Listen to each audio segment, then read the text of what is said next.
Solar water heater എന്ന് പറയുന്നത് സൂര്യനിൽ നിന്ന് ലഭിക്കുന്ന ഹീറ്റ് എനർജിയെ ഒരു ഗ്ലാസ് ട്യൂബ് വഴി അബ്സോർവ് ചെയ്യുകയും ഒരു ഫ്ലാസ്ക് മെക്കാനിസത്തിലേക്ക് ഇതിനെ സ്റ്റോർ ചെയ്ത് കീപ്പ് ചെയ്യുകയും ചെയ്യുന്ന ഒരു ബേസിക് മെക്കാനിസമാണ്. ചൂടുവെള്ളത്തിലെ കുളി, അതുപോലെ വാഷിങ്, അതുപോലെ നമ്മുടെ കിച്ചണിലേക്കുള്ള ക്ലീനിങ്, അങ്ങനെ കാര്യങ്ങൾക്ക് ചൂടുവെള്ളം നമ്മുടെ ഡെയിലി ലൈഫിലെ വളരെ എസെൻഷ്യൽ ആയിട്ടുള്ളൊരു പാർട്ടാണ്. അപ്പോൾ ഇതിന് ഏറ്റവും ബെറ്റർ ആയിട്ടുള്ളൊരു സൊല്യൂഷനാണ് സോളാർ വാട്ടർ ഹീറ്റർ എന്ന് പറയുന്നത്. ETC എന്ന് പറയുന്ന സിസ്റ്റമാണ്, ഇവാക്യുവേറ്റഡ് കളക്ടഡ് ട്യൂബാണ്. ഏറ്റവും ലേറ്റസ്റ്റ് ആയിട്ട് പ്രൊഡക്റ്റീവ് ആയിട്ടുള്ള എഫിഷ്യൻസി കൂടുതലുള്ള ഒരു ടെക്നോളജിയാണ് ETC എന്ന് പറയുന്നത്. ഇതിൽ മസ്റ്റായിട്ട് നമ്മൾ മിസ്സാകാത്തൊരു ഐറ്റമാണ് ഈ NRV എന്ന് പറയുന്നത്. NRV എന്ന് പറയുന്നത് നോൺ റിട്ടേൺ വാൽവാണ്. ഫുഡ് ഗ്രേഡ് മെറ്റീരിയലാണ് ഇതിൽ യൂസ് ചെയ്യുന്നത്. അപ്പോൾ എന്താ ഗുണമെന്ന് വെച്ചാൽ ഭക്ഷണ പദാർത്ഥങ്ങൾ പാകം ചെയ്യാനും അങ്ങനെയുള്ള കാര്യങ്ങൾക്ക് നമുക്ക് ഉപയോഗിക്കാൻ പറ്റും. ചായ തിളപ്പിക്കാനും അങ്ങനെയുള്ള കാര്യങ്ങൾക്കൊക്കെ ഈ വെള്ളം എടുക്കുമ്പോൾ 60-62 ഡിഗ്രിയിലായിരിക്കും ഇതിൻ്റെ ചൂട് നിൽക്കുക. അപ്പോൾ നമുക്ക് അത്രയും ഫ്യൂവൽ കൺസപ്ഷൻ കുറച്ച് മതിയാവും. കാര്യം ഗ്യാസ് കാര്യങ്ങൾ വെച്ചിട്ടായിരിക്കും നമ്മൾ ചെയ്യുക. ഇൻവെസ്റ്റ് ആൻഡ് ഫോർഗെറ്റ് എന്നാണ് ഞാനൊക്കെ വാട്ടർ ഹീറ്ററിനെ പറ്റി പറയുക. കാര്യം ഇൻവെസ്റ്റ് ചെയ്ത് കഴിഞ്ഞാൽ ഒരു 10-15 വർഷം മിനിമം നമുക്ക് ലൈഫ് കിട്ടുന്ന. അപ്പോൾ നമ്മുടെ ഡെയിലി റുട്ടീൻസിൽ നമുക്ക് ഇതുപോലെ എനർജി സേവ് ചെയ്യാൻ പറ്റുന്ന ഏറ്റവും ബെസ്റ്റ് ആയിട്ടുള്ള ഒരു പ്രോഡക്റ്റാണ് സോളാർ വാട്ടർ ഹീറ്റർ എന്ന് പറയുന്നത്.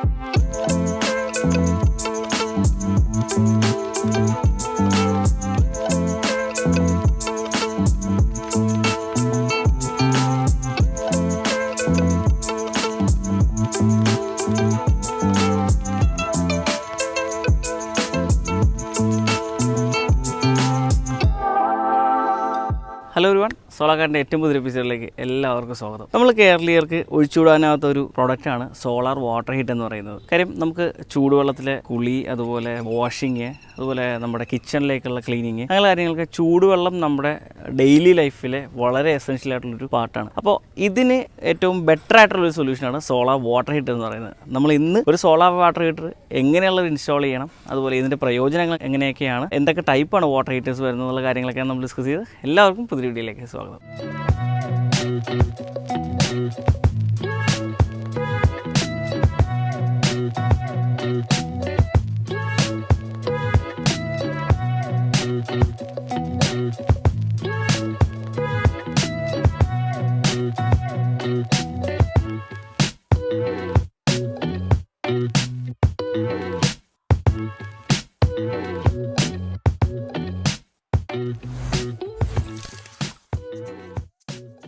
സോളാർ വാട്ടർ ഹീറ്റർ എന്ന് പറയുന്നത് സൂര്യനിൽ നിന്ന് ലഭിക്കുന്ന ഹീറ്റ് എനർജിയെ ഒരു ഗ്ലാസ് ട്യൂബ് വഴി അബ്സോർവ് ചെയ്യുകയും ഒരു ഫ്ലാസ്ക് മെക്കാനിസത്തിലേക്ക് ഇതിനെ സ്റ്റോർ ചെയ്ത് കീപ്പ് ചെയ്യുകയും ചെയ്യുന്ന ഒരു ബേസിക് മെക്കാനിസമാണ്. 2 ടൈപ്പ് വാട്ടർ ഹീറ്റേഴ്സ് ആയിരുന്നു ETC, ഇവാക്യുവേറ്റഡ് കളക്ടഡ് ട്യൂബും, അതുപോലെ കോപ്പർ ടൈപ്പും. നമ്മുടെ പഴയ ടൈപ്പാണ് കോപ്പർ എന്ന് പറയുന്നത്. ഒരു കോപ്പർ പ്ലേറ്റിലേക്ക് ഹീറ്റ് അബ്സോർവ് ചെയ്യുകയും അതിലൂടെ വെള്ളം കടത്തിവിട്ട് ട്രാൻസ്മിറ്റ് ചെയ്ത് നമുക്ക് ഫ്ലാസ്കിലേക്ക് എത്തിച്ച് സ്റ്റോർ ചെയ്ത് വെക്കുന്ന സിസ്റ്റമായിരുന്നു ആദ്യകാലങ്ങളിലൊക്കെ ഉണ്ടായിരുന്നു. ഒരു 10 വർഷമൊക്കെ ഉണ്ടാവും കോപ്പർ വാട്ടർ ഹീറ്റേഴ്സൊക്കെ നിന്നിട്ട്. ETC എന്ന് പറയുന്ന സിസ്റ്റമാണ്, ഇവാക്യുവേറ്റഡ് കളക്ടഡ് ട്യൂബാണ്. ഏറ്റവും ലേറ്റസ്റ്റ് ആയിട്ട് പ്രൊഡക്റ്റീവ് ആയിട്ടുള്ള എഫിഷ്യൻസി കൂടുതലുള്ള ഒരു ടെക്നോളജിയാണ് ETC എന്ന് പറയുന്നത്. അപ്പോൾ ഇതിൽ സംഭവിക്കുന്നത് എന്താണെന്ന് വെച്ചാൽ ഇതിൽ ട്യൂബ്സ് ഉണ്ട്. ടാങ്ക് വെള്ളം നിറയുന്നതനുസരിച്ച് ട്യൂബ് ഫില്ലാവുന്നു. ഫില്ലായ ട്യൂബിലേക്ക് ഹീറ്റ് അബ്സോർവ് ചെയ്യാൻ ചെയ്യുക. അപ്പോൾ നമുക്ക് ടുവേർഡ് സൗത്ത് ആണ് നമ്മൾ ഈ വാട്ടർ ഹീറ്ററിന്റെ പൊസിഷനിങ് ചെയ്യുക. അത് നമ്മൾ സോളാർ പാനലും സൗത്തിലേക്ക് തന്നെയാണ് നോർമലി ചെയ്യാറ്. അപ്പോൾ ഈ സൺ ഷിഫ്റ്റ് നടക്കുന്ന സമയത്ത് സൂര്യന്റെ ട്രാവലിൽ ഈ സൺലൈറ്റ് ട്യൂബിന്റെ സർഫേസിലേക്ക് അടിക്കുകയും ഇതിന്റെ അകത്ത് ഒരു 3 ലെയർ കോട്ടിംഗ് ആണ്. കോപ്പർ, അലൂമിനിയം, അതുപോലെ സിൽവറിന്റെ ഒരു 3 ലെയർ കോട്ടിംഗ് ആണ്. കാര്യം പെട്ടെന്ന് ഹീറ്റ് അബ്സോർവ് ചെയ്യാൻ കപ്പാസിറ്റി ഉള്ള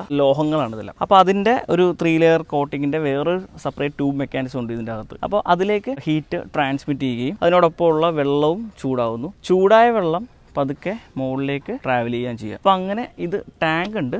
ചൂടായ വെള്ളം ഇങ്ങനെ ട്രാവൽ ചെയ്തിട്ട് അത് ഈ ടാങ്കിൻ്റെ മുകളിൽ വശത്തായിട്ടും തണുത്ത വെള്ളം നേരെ റൊട്ടേറ്റ് ചെയ്ത് താഴത്തേക്കും വരും. ഈ സൈക്ലിംഗ് ഈ വാട്ടർ ഹീറ്ററിൽ നടന്നുകൊണ്ടിരിക്കും. ഇതാണ് ഇതിൻ്റെ ബേസിക് പ്രിൻസിപ്പിൾ. പിന്നെ ഗ്രാവിറ്റിയിലാണ് വാട്ടർ ഹീറ്റേഴ്സ് വർക്ക് ചെയ്യുക. അപ്പോൾ നിങ്ങൾ ശ്രദ്ധിച്ചിട്ടുണ്ടാവും, തൊട്ടടുത്ത് ടാങ്ക് ഉണ്ട്. ടാങ്കിൽ നിന്നും വെള്ളം വാട്ടർ ഹീറ്ററിലേക്ക് കയറത്തക്ക രീതിയിലാണ്. കാര്യം ഇത് ഗ്രാവിറ്റിയിലാണ് വർക്ക് ചെയ്യുക. മുകളിലെ ടാങ്കിൽ നിന്നും പ്രഷർ ഡിഫറൻസ് ഉള്ളതുകൊണ്ട് ഈ ടാങ്കിലേക്ക് നിറയുകയും അതുപോലെ ഈ ട്യൂബിലേക്ക് വരികയും നമുക്കിതിപ്പോൾ ഏറ്റവും മുകളിലെ ഫ്ലോറാണ്. താഴത്തേക്കുള്ള ബാത്റൂംസിലേക്കും അതുപോലെ കിച്ചണിലേക്കൊക്കെ ഇതിൻ്റെ ഔട്ട്പുട്ടാണ് പോകുന്നത്. അപ്പോൾ ഇതിൻ്റെ ഔട്ട്പുട്ട് ഡയറക്റ്റ് നമുക്ക് താഴെ എടുത്ത് ഉപയോഗിക്കാനും ചെയ്യാൻ സാധിക്കും. സോളാർ വാട്ടർ ഹീറ്ററിൻ്റെ ടാങ്കിന് എപ്പോഴും ഒരു പ്രോപ്പർ ബ്രീത്തിങ് ആവശ്യമാണ്. കാര്യം എന്ന് വെച്ചാൽ ഇതിൽ വാട്ടർ റൊട്ടേഷൻ നടക്കുന്നുണ്ട്. അപ്പോൾ ബേസിക്കലി ഇതിൽ എയർ പ്രോപ്പറായിട്ട് പുറത്തേക്ക് ഡിസ്ചാർജ് ചെയ്യണം.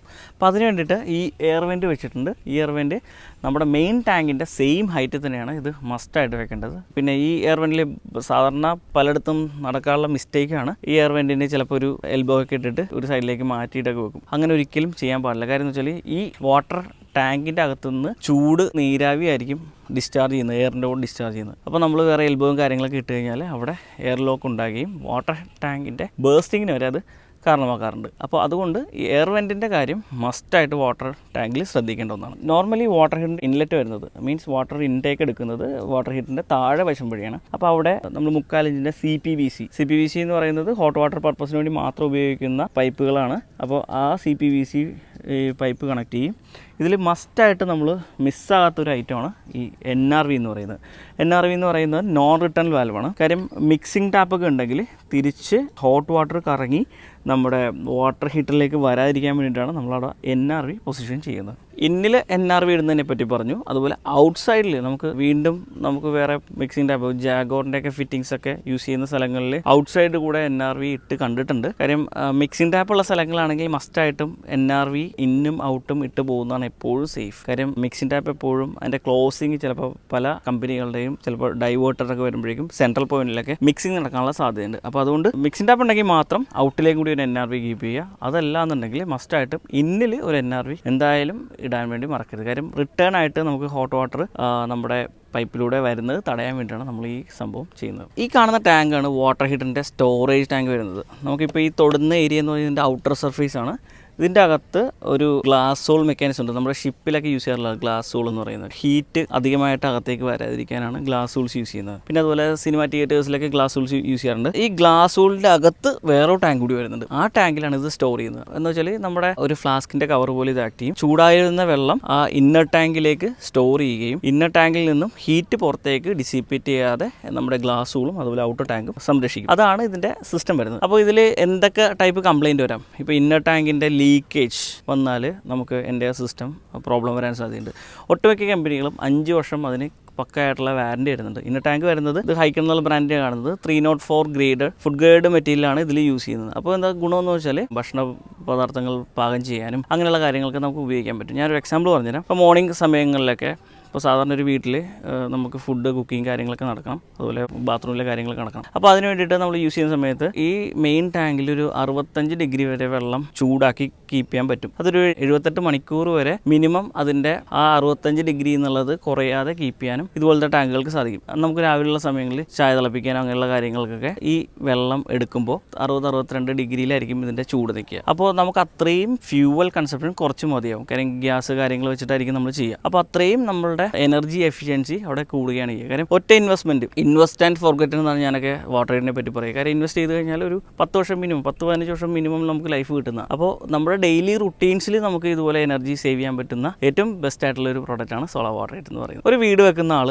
എന്തായാലും വാട്ടർ ഹീറ്ററിൻ്റെ പ്ലംബിംഗ് വർക്ക് മസ്റ്റായിട്ട് ചെയ്തിടണം. വാട്ടർ ഹീറ്റർ ഫ്യൂച്ചറിലാണെങ്കിൽ ആഡ് ചെയ്യാവുന്നതാണ്. ഇലക്ട്രിക് ഹീറ്ററിൻ്റെ പ്രൊവിഷൻ മാക്സിമം ഒഴിവാക്കുന്നതല്ല. കാര്യം എന്ന് വെച്ചാൽ ഇപ്പോൾ യൂണിറ്റ് കോസ്റ്റ് നമുക്കിപ്പോൾ വരുന്നത് ചിലപ്പോൾ ഒരു 8 രൂപ 9 രൂപ ഇപ്പോൾ ഒരു യൂണിറ്റിന് വരുന്നത്. പക്ഷേ അത് ഭാവിയിൽ മാറാം. അപ്പോൾ ഇലക്ട്രിക് കോയിൽസ് വെച്ചിട്ടുള്ള വാട്ടർ ചൂടാക്കുന്ന നമ്മുടെ കൺവെൻഷണൽ സ്റ്റൈൽ നമ്മൾ മാറ്റി ചിന്തിക്കുന്നതാണ് ഏറ്റവും ബെറ്റർ. കാര്യം വാട്ടർ ഹീറ്റർ എന്നുള്ള ടെക്നോളജി അറൗണ്ട് ഒരു 100 ലിറ്റർ വെള്ളം ചൂടാക്കുന്നതിന് ഇപ്പോഴത്തെ ഒരു മാർക്കറ്റ് റേറ്റ് എന്ന് പറഞ്ഞാൽ 19,500 രൂപയാണ് ഒരു സ്റ്റാൻഡേർഡ് ഒരു കമ്പനിയുടെ മാർക്കറ്റ് റേറ്റ് എന്ന് പറയുന്നത്. അപ്പോൾ അതുപോലുള്ളൊരു സിസ്റ്റം ഒരു 4 പേരടങ്ങുന്ന ഒരു ഫാമിലിക്ക് ഈസി ആയിട്ട് ഡെയിലി യൂസിങ് നടന്ന് പോകാവുന്ന ഒരു സിസ്റ്റമാണ് നമ്മുടെ ഈ 100 ലിറ്ററിൻ്റെ വാട്ടർ ഹീറ്റർ. പിന്നെ മെമ്പേഴ്സ് കുറച്ച് കൂടുതലാണെങ്കിൽ ചിലപ്പോൾ ഒരു അച്ഛനോ അമ്മയോ പിന്നെ ഒരു ഫാമിലി പിന്നെ കുട്ടികൾ ഒരു 6 മെമ്പേഴ്സൊക്കെ ഉണ്ടെങ്കിൽ ഒരു 150 അല്ലെങ്കിൽ 200 ലിറ്ററിൻ്റെ സിസ്റ്റത്തിലേക്ക് പോകുന്നതായിരിക്കും നല്ലത്. അപ്പോൾ ഞാൻ പറയുന്നത് മോർണിംഗ് അവരുടെ ഡെയിലി കാര്യങ്ങളും അതുപോലെ കിച്ചണിലേക്കുള്ള യൂസേജും മാത്രം കൺസിഡർ ചെയ്യേണ്ടതാണ് ഞാൻ പറയുന്നത്. പിന്നെ ഇത് കൂടുതലായിട്ട് ഉപയോഗിക്കുന്നത് ഇപ്പോൾ ഒരു ആവറേജ് യൂസേജിന് പുറമെ നമുക്കിപ്പോൾ ഒരു കൊമേഴ്ഷ്യൽ പർപ്പസ് ഒരു ഫാക്ടറി ഇത്ര ഡിഗ്രി വെള്ളം സ്ഥിരമായിട്ട് വേണം. അതിനൊക്കെ എന്ന് വെച്ചാൽ വേറെ ടൈപ്പ് സിസ്റ്റംസ് ഉണ്ട്. നമുക്ക് കൃത്യമായിട്ട് ഇത്ര ഡിഗ്രി കീപ്പ് ചെയ്ത് കൊണ്ടുപോകാൻ പറ്റുന്ന ഒരു സിസ്റ്റം ഉണ്ട്. കൃത്യമായിട്ട് നമുക്ക് ഒരു ചൂടുവെള്ളത്തിൻ്റെ ഇൻപുട്ട് ഡെയിലി എടുക്കാൻ പറ്റുന്ന കാര്യം വലിയ സിസ്റ്റങ്ങൾ 500 ലിറ്ററിൻ്റെയും 2000 ലിറ്ററിൻ്റെയൊക്കെ സിസ്റ്റങ്ങൾ നമുക്ക് അവൈലബിൾ ആയിട്ടുണ്ട്. ഒരു ഹൗസ് ഓണറെ സംബന്ധിച്ചോളം ഏറ്റവും ബെറ്റർ ആയിട്ടുള്ള ഒരു പ്രൊഡക്റ്റുകളാണ് ഈ പറഞ്ഞ 100 ലിറ്ററിൻ്റെതും 150 ലിറ്ററിൻ്റെയും. ചിലർ ചോദിക്കാറുണ്ട് ഇതെന്താ ഏറ്റവും കുറഞ്ഞത് 100 ഉള്ളൂ? 100 ഏറ്റവും മിനിമം വരുന്ന പ്രൊഡക്റ്റ്. കാര്യം എന്താണെന്ന് വെച്ചാൽ ഇതിൽ വേറൊരു ഫാക്ടർ കൂടിയുണ്ട്. അധികമാരും പറയാത്ത കമ്പനികളാരും പറയാത്തൊരു കാര്യമാണ് ഈ വാട്ടർ ടാങ്കിൻ്റെ കപ്പാസിറ്റിയാണ് ഈ 100 എന്ന് പറയുന്നത്. ഇത് നമ്മുടെ 2ാമത്തെ നിലയുടെ മുകളിലായിരിക്കും ഇരിക്കുന്നത്. ഇവിടുന്ന് നമ്മൾ 3/4 ഇഞ്ചിൻ്റെ പൈപ്പാണ് നമ്മുടെ താഴത്തെ ബെഡ്റൂമിലേക്ക് വരുന്നത്. ഈ പൈപ്പിൻ്റെ താഴെ വരെ എത്തുന്ന ഏരിയ ഉണ്ടല്ലോ, നമ്മളിപ്പോൾ താഴെ പൈപ്പ് തുറക്കുന്ന സമയത്ത് ഇവിടുന്ന് നമ്മുടെ പൈപ്പ് വരെ എത്തുന്ന ഏരിയയിൽ നമുക്ക് തണുത്ത വെള്ളമായിരിക്കും. അപ്പോൾ ഈ വാട്ടർ ഹീറ്ററിൽ നിന്നുള്ള വെള്ളം ആ തണുത്ത വെള്ളം ഈ പൈപ്പിലൂടെ ഇറങ്ങി വേണം ആ പൈപ്പിലൂടെ തരാൻ. നമുക്ക് ലിറ്ററലി നമുക്കൊരു 15-20 ലിറ്റർ ആ തണുത്ത വെള്ളം കയറി കളഞ്ഞ് വരുമ്പോഴാണ് നമുക്ക് ചൂടുവെള്ളം കിട്ടുക. എന്നിട്ട് നമ്മൾ ചിലപ്പോൾ വീണ്ടും നമ്മളൊരു 30 ലിറ്റർ എടുത്തിട്ട് ക്ലോസ് ചെയ്യാമെന്ന് വിചാരിക്കുക. അപ്പോൾ ഈ പൈപ്പിൽ നിറഞ്ഞു നിൽക്കുന്ന 15-20 ലിറ്റർ വെള്ളം നമുക്കവിടെ വേസ്റ്റായി പോവുക ചെയ്യുക. ഇത് പ്ലാൻഡ് ആയിട്ട് യൂസ് ചെയ്യുന്നത് എപ്പോഴും നല്ലതായിരിക്കും. കാര്യം പൈപ്പിലൂടെ ഇറങ്ങി വരുന്ന വെള്ളം ഇപ്പോൾ രാവിലെ ഒന്ന് കുളിക്കുകയാണെങ്കിൽ അല്ലെങ്കിൽ രാവിലെ തന്നെ കാര്യങ്ങളെല്ലാം നമ്മുടെ പ്ലാന്റ്സുകളെല്ലാം നടത്തി പോകുന്നു കഴിഞ്ഞാൽ ഏറ്റവും ബെറ്റർ ആയിരിക്കും. ചിലർ ഞാൻ ഉപയോഗിക്കുന്ന കണ്ടിട്ടുണ്ട്, രാവിലെ കുറച്ച് നേരം യൂസ് ചെയ്യും, ഉച്ചയ്ക്ക് യൂസ് ചെയ്യും, വൈകുന്നേരം യൂസ് ചെയ്യും. പ്രോപ്പറായിട്ടുള്ള എഫിഷ്യൻസി അവർക്ക് കിട്ടത്തില്ല. നമ്മുടെ ഒന്ന് പ്ലാൻ ചെയ്ത് ഉപയോഗിച്ചാൽ ഇതിൻ്റെ മാക്സിമം എഫിഷ്യൻസി നമുക്ക് യൂസ് ചെയ്യാൻ പറ്റുന്നതാണ്.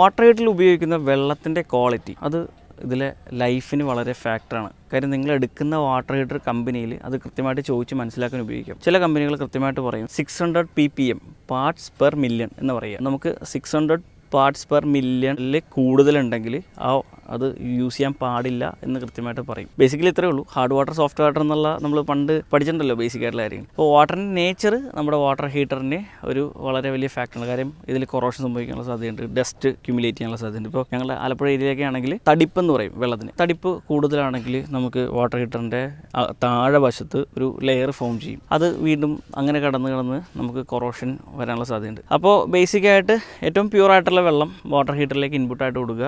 കാര്യം നമുക്ക് കുടിക്കാനൊക്കെ എടുക്കുന്നതാണെങ്കിൽ മസ്റ്റായിട്ടും നല്ല പ്യൂറായിട്ടുള്ള വാട്ടറിന് ഇൻപുട്ട് കൊടുക്കുക. ഇതിൻ്റെ ഔട്ട്പുട്ടും പ്യൂർ ആയിരിക്കും. വാട്ടർ ഹീറ്റേഴ്സ് എപ്പോഴും ഒരു പർട്ടിക്കുലർ ലൈഫിൽ ക്ലീൻ ചെയ്യുന്നത് എപ്പോഴും നല്ലതായിരിക്കും. കാര്യം എന്ന് വെച്ചാൽ ഇപ്പോൾ ഇൻസ്റ്റാളറോട് പറഞ്ഞു കഴിഞ്ഞാൽ ഇത് ഈ ട്യൂബുകളൊക്കെ നമുക്ക് റിമൂവ് ചെയ്തിട്ട് നമുക്കൊന്ന് വാഷ് ചെയ്ത് ക്ലീൻ ചെയ്യാവുന്നതാണ്. മിനിമം ഒരു 3 വർഷമോ 4 വർഷമോ കൂടുമ്പോൾ ഇതൊന്ന് അഴിച്ച് ക്ലീൻ ചെയ്യുന്നത്. കാര്യം നമ്മൾ കുടിക്കാനൊക്കെ എടുക്കുന്നുണ്ടെങ്കിൽ എന്തൊക്കെ ടൈപ്പ് വെള്ളമാണ് ഇതിൽ വന്ന് പോകുന്നതെന്ന് പറയാൻ പറ്റില്ല. ഡെയിലി ഒരു 100 ലിറ്റർ റൊട്ടേറ്റ് ചെയ്ത് പോകുന്നതാണെങ്കിൽ നമുക്കത് ക്ലീനിങ് ഒരു മാൻഡേറ്ററി ആയിട്ടുള്ളൊരു കാര്യമാണ്. സോളാർ പാനലിൽ നമ്മൾ ക്ലീൻ ചെയ്തിട്ടില്ലെങ്കിൽ പാനലിൻ്റെ എഫിഷ്യൻസി കുറയുമല്ലോ. അതുപോലെ സോളാർ വാട്ടർ ഹീറ്ററിൻ്റെ എഫിഷ്യൻസിയും കുറയും. കാര്യം ഇതിൽ പൊടിയല്ല പിടിക്കുക, ഇതിൽ പായലാണ് പിടിക്കുക. കാര്യം ഈ വെള്ളത്തിൻ്റെ നേച്ചർ ഉള്ളത് കൊണ്ട് തന്നെ പായൽ കണ്ടൻറ്റ് പിടിക്കാനുള്ള സാധ്യത വളരെ കൂടുതലാണ്.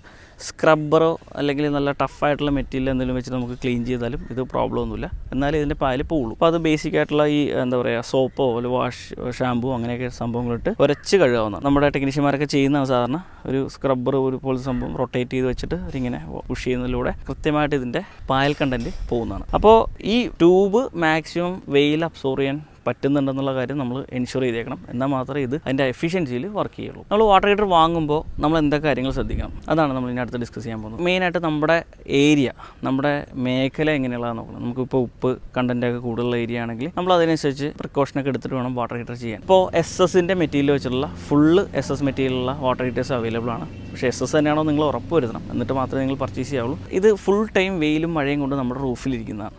അപ്പോൾ ഇതിൻ്റെ ലൈഫ് നമുക്ക് വളരെ ഇമ്പോർട്ടൻ്റ് ആയിട്ടുള്ളൊരു കാര്യമാണ്. ഇപ്പോൾ ഈ ട്യൂബിൻ്റെ കവറിങ്ങും അതുപോലെ സ്റ്റാൻഡ് പാർട്സും എല്ലാം SS അല്ലെങ്കിൽ അലൂമിനിയം മെറ്റീരിയൽസ് വരുന്ന ടൈപ്പ് ചെയ്യുന്നതാണ് ഏറ്റവും ബെറ്റർ ആയിട്ടുള്ളത്. അത് ഫസ്റ്റ് കാറ്റഗറി. രണ്ടാമത്തെ കാറ്റഗറിയാണ് നമുക്ക് വേണമെങ്കിൽ അലൂമിനിയം സ്റ്റാൻഡ് പാർട്സ് ഉള്ളതും. അതുപോലെ ഇപ്പോൾ നമ്മൾ യൂസ് ചെയ്തിരിക്കുന്നത് പൗഡർ കോട്ടർ ടാങ്കാണ്. ഇതിൻ്റെ അകത്ത് വരുന്നത് SS മെറ്റീരിയലാണ്. ഓക്കെ, അപ്പോൾ ഇതുപോലുള്ള ഈ സിസ്റ്റം ഉണ്ട്. പിന്നെ സ്റ്റാൻഡ് പാർട്സ് MS വരുന്നുണ്ട്. അപ്പോൾ ഞങ്ങൾ ഉപയോഗിക്കാനുള്ള സ്ട്രാറ്റജി ഞങ്ങളെപ്പോഴും സ്റ്റാൻഡ് പാർട്സ് മസ്റ്റായിട്ടും അലുമിനിയത്തിൻ്റെ തന്നെ ചെയ്യാറുള്ളൂ. ഹൈക്കൺ എന്നുള്ള ബ്രാൻഡ് ചെയ്യുന്നുണ്ട്. വേറെ 2-3 കമ്പനികൾ അലുമിനിയം സ്റ്റാൻഡ് പാർട്സ് വരുന്നുണ്ട്. കൃത്യമായിട്ട് എന്തുകൊണ്ടാണെന്ന് വെച്ചാൽ നമുക്ക് കൊറോഷൻ സാധ്യത വളരെ കുറവാണ്. നമുക്കൊരു ലൈഫ് നമുക്ക് കിട്ടുന്നുണ്ട്. പിന്നെ ചില ഏരിയാസ് ഉണ്ടാവും നമുക്ക് ടാങ്ക് അധികം ഹൈറ്റ് അല്ലാതെ നമുക്കൊരു നിവൃത്തിയില്ല, ടാങ്ക് പൊക്കി വെക്കുന്നതിന് നിവൃത്തിയില്ല. ചിലപ്പോൾ എലിവേഷനിൽ വരുമായിരിക്കും, അല്ലെങ്കിൽ ബിൽഡിങ്ങിൻ്റെ നേച്ചർ കൊണ്ട് ചിലപ്പോൾ പൊക്കി ലിഫ്റ്റ് ചെയ്യാൻ സാധ്യത ഉണ്ടാവില്ല. മെയിൻ കോൺക്രീറ്റ് സ്ലാബിലൊക്കെയാണ് ചെയ്തിട്ടുണ്ടെങ്കിൽ. ഇപ്പോൾ അങ്ങനെയുള്ള സ്ഥലങ്ങളിലൊക്കെ ചില കമ്പനികൾ, ഇപ്പോൾ ഈ ഹൈക്കിൻ്റെ ആണെങ്കിൽ തന്നെ അവർക്ക് ഷോർട്ട് മോഡൽസ് ഉണ്ട്, ഹൈറ്റ് കുറഞ്ഞിട്ടുള്ള ബെഡ് ടൈപ്പ് മോഡൽസ് അവൈലബിൾ ആണ്. അങ്ങനെയുള്ള മോഡൽസിലേക്ക് പോകുമ്പോൾ ഉള്ളൊരു പ്രോബ്ലം എന്താണെന്ന് വെച്ചാൽ നമുക്ക് താഴെ കിട്ടുന്ന പ്രഷർ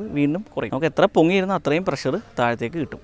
അതാണ് വാട്ടർ ഹീറ്ററിൻ്റെ വ്യത്യാസം. ഇതിപ്പോൾ ഗ്രാവിറ്റിയിൽ വർക്ക് ചെയ്യുന്നതാണ്. കണ്ടല്ലോ, മുകളിലൊരു ടാങ്ക് ഉണ്ട്, നമ്മുടെ വാട്ടർ ഹീറ്ററിലെ ടാങ്കിലേക്ക് കയറി വർക്ക് ചെയ്യുക. ഇതാണ് ഈ നോർമൽ സിസ്റ്റങ്ങൾ വർക്ക് ചെയ്യുക. പക്ഷേ പ്രഷർ പമ്പുള്ള വാട്ടർ ഹീറ്റർ ആണെങ്കിൽ നമുക്ക് ഇങ്ങനെ വെക്കണമെന്ന് ഇവിടെ ഒരു നിർബന്ധമില്ല. നമുക്ക് ഏത് ഏരിയയിലും വെക്കാം. കാര്യം പ്രഷർ പമ്പ് വഴിയാണ് അതിൻ്റെ ഇൻടേക്കും ഔട്ടേക്കും നടക്കുന്നത്. പക്ഷേ ഇതിൻ്റെ ഒരു ഡിഫറൻസ് ആയിട്ടെന്ന് വെച്ചാൽ പ്രഷർ പമ്പിൻ്റെ സിസ്റ്റത്തിൻ്റെ നമ്മുടെ ഈ നോർമൽ മേടിക്കുന്നതിൻ്റെ ചിലപ്പോൾ ഒരു 3 ഇരട്ടി റേറ്റൊക്കെ വരാറുണ്ട്. അപ്പോൾ നമ്മുടെ വാട്ടർ ഹീറ്ററിൻ്റെ ഡിസിഷൻ എടുക്കുന്ന മുമ്പ് വീട്ടിൽ പ്രഷർ പമ്പ് ഉണ്ടോ, പ്രഷർ പമ്പ് മസ്റ്റായിട്ട് ഹോട്ട് വാട്ടറിന് വേണോ, അങ്ങനെയുള്ള കാര്യങ്ങളൊക്കെ ഡിസിഷൻ എടുത്തിട്ട് മാത്രമേ എന്തായാലും ചെയ്യാൻ പറ്റുള്ളൂ. കാര്യം 100 ലിറ്ററിൻ്റെ ഒക്കെ പ്രഷർ പമ്പിൻ്റെ സിസ്റ്റമൊക്കെ ഒരു 10-15,000 രൂപ എന്തായാലും അത്യാവശ്യം നല്ല ബ്രാൻഡുകളൊക്കെയാണ് റേറ്റ് വരും. അപ്പോൾ ഇത് ഒന്ന് നമ്മൾ മനസ്സിൽ കണ്ടിട്ട് വേണം നമ്മുടെ വീടിൻ്റെ കാര്യങ്ങളൊന്ന് പ്ലാൻ ചെയ്യാം. പിന്നെ വാട്ടർ ഹീറ്റർ ചൂസ് ചെയ്യുമ്പോൾ നമ്മൾ ശ്രദ്ധിക്കേണ്ട ഒരു കാര്യമാണ് ഓൺസൈറ്റ് വാറണ്ടി. കാര്യം ഇതൊക്കെ ലോങ് ലൈഫ് കിട്ടുന്ന പ്രൊഡക്റ്റുകളാണ്. അപ്പോൾ അതുപോലെ തന്നെ ഇതിന് ലോങ് ലൈഫ് സർവീസും. ഇപ്പോൾ വാറണ്ടി ചിലപ്പോൾ 5-10 വർഷം ആയിക്കോട്ടെ, പക്ഷെ എന്നാലും നമുക്കൊരു സർവീസ് കിട്ടുന്ന ഒരു ബ്രാൻഡാണ് നിങ്ങൾ പർച്ചേസ് ചെയ്യുന്നത് മസ്റ്റായിട്ട് ഉറപ്പ് വരുത്തണം. ലേബൽ ചെയ്തിട്ടുള്ള പല പ്രോഡക്റ്റുകളും മാർക്കറ്റിലുണ്ട്. ഒരു വാട്ടർ ഹീറ്റർ നിങ്ങൾക്ക് ചിലപ്പോൾ ഒരു ഓഫറിൽ പ്രൈസിലൊക്കെ കിട്ടാൻ സാധ്യതയുണ്ട്, പക്ഷേ അതിൻ്റെ